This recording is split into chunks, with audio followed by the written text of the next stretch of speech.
کہ آپ نے قرآن کا ذکر سنا، ابواب کا ذکر سنا، علم کا ذکر سنا. خود علم ظاہر ہے اس قلب پہ نہیں اتر سکتا کہ جو دنیا کے اندر مصروف ہو.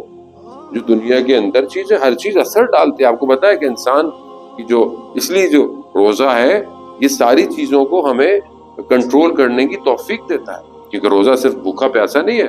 یعنی انسان کی جو چیز باڈی میں جاتی ہے، ٹنلز ہے نا، آنکھیں ٹنل ہے، زبان البتہ آپ بولتے ہیں مگر یہ بھی اندر جاتی ہے. جو آپ بولتے ہیں اس کے اثرات آپ کی روح پر پڑتے ہیں، جو آپ سنتے ہیں یہ بھی آپ کی روح پر اثر ڈالتے ہیں، جو آپ کھاتے ہیں یہ بھی آپ کی روح کے اوپر اثر ڈالتا ہے، ہاتھوں سے چیزوں کو ٹچ کرتے ہیں یہ بھی آپ کے روح پر اثر ڈالتا ہے. اور بھائی جو چیز رہ گئی انسین، وہ ہیں آپ کی سوچیں. آپ کی سوچیں بھی اگر غلط ہیں آپ کی روح کے اوپر افیکٹ کرتی ہے.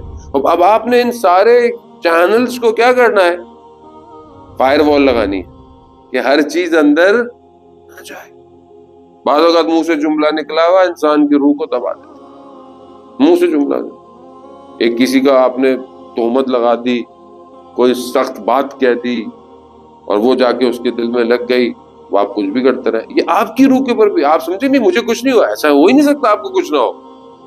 آپ کو شاید محسوس نہیں ہوتا.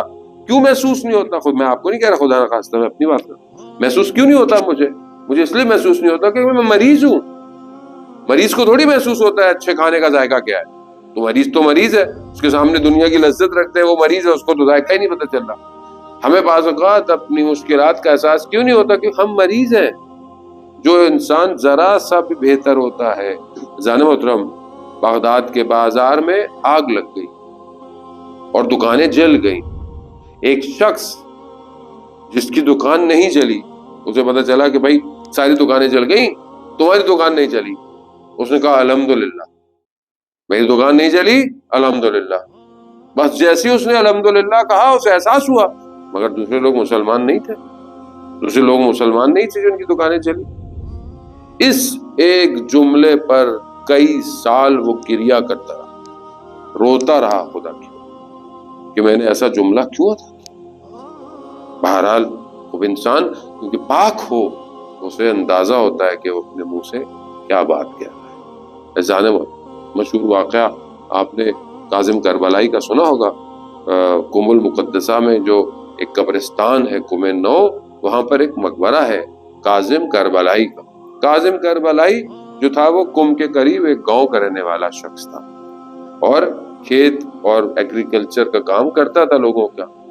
اور جب اس شخص کا کام بالکل نہیں کرتا تھا، جو اپنی فصل سے جو ملتی تھی اس کو زکوٰۃ نہ دیتا، اور جو اس کو بھی حصہ ملتا تھا پہلے زکوٰۃ دیتا تھا، پھر اپنے گھر اس گندم کو، ویٹ کو، جو بھی ہوتی تھی اس کو لے کے جاتا. ایک دن وہیں پر اپنے گاؤں میں ایک امام زادے کا حرم وہاں پر بیٹھا ہوا، آنکھ لگ گئی تو اس نے دیکھا کہ 2 گھوڑے سوار آئے اور انہوں نے اس کو کہا کہ کاظم قرآن کی تلاوت کرو. اب یہ پڑھا لکھا نہیں تھا، اس کو قرآن پڑھنا نہیں آتا. اس نے کہا کہ مجھے علم نہیں ہے، میں قرآن نہیں پڑھ سکتا. تو کہا نہیں تم قرآن پڑھو. کہا مجھے نہیں آتا. تو انہوں نے اپنا ہاتھ اس کے سینے پر لگایا، کہا کہ آپ پڑھو.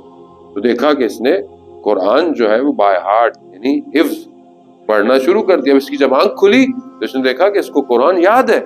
یہ وہاں اپنے مولانا کے پاس گیا گاؤں میں، انہوں نے دیکھا کہ اس کو جانتے تھے. اس نے بولا یہ تو اس کو تو قرآن یاد ہو گیا ہے. اس کو تو موجزہ اس زمانے میں آیت اللہ بروجردی ہوتے تھے قم میں، جو مراجع تقلید تھے کہتے ہیں، ان کے پاس لے کے گئے اور اس سے سوال پوچھے گئے تو یہ سب بتائے. پھر اس کے سامنے کتاب رکھتے تھے، عربی کی کتاب، جس میں قرآن کا پتہ نہیں چلتا کہ کون سی آیت قرآن کی ہے، کون سی نارمل عربی ٹیکسٹ ہے. تو یہ صرف اس جہاں قرآن ہوتا تھا وہاں انگلی رکھتا. تو اسے پوچھتے تھے کہ یہ تم کیسے کر رہے ہو؟ کہا جہاں قرآن ہے وہاں مجھے نور نظر آتا ہے. وہ کیونکہ باطن پاک تھا، صاف تھا، واجبات ادا کرتا تھا، لقمہ حرام نہیں تھا زندگی میں. جان محترم، ایک جگہ کسی کے گھر کھانے پہ گیا اور دیکھا، واپس آیا تو دیکھا جو قرآن کو یاد تھا وہ بھولتا جا رہا ہے. اس نے بہرحال خود انگلی ڈال کر وومٹ کی، وہ جو کھانا پینا تھا باہر نکالا اور پھر پوچھا اس سے کہ بھائی کس کیا لے کے گئے تھے؟ اس کے مال میں کہیں شک تو نہیں تھا؟ مال اس کا کہیں خدا نہ خواستہ حرام یا کہیں واجبات خمس تو پے نہیں کرتا تھا؟ ابھی ہم لوگوں کو تو پتہ ہی نہیں چلتا، ہر چیز ہی کھاتے رہتے ہیں، نہ کچھ ہوتا ہے نہ کچھ بھولتے ہیں، اول یاد ہی کچھ نہیں تو بھولیں گے کیا؟ ظاہر ہے میں اپنی بات کر رہا ہوں، پاکی نہیں ہے اندر سے، اتنے ہمیں پتہ ہی نہیں چلتا۔ ابھی آپ ادھر بھی کھاتے ہیں پیتے ہیں، آپ کو پتہ ہی نہیں چلتا، کہتے وہاں سے آپ پوچھیے نہیں کسی سے اندر کون کام کر رہا ہے، نہیں پوچھے کسی سے۔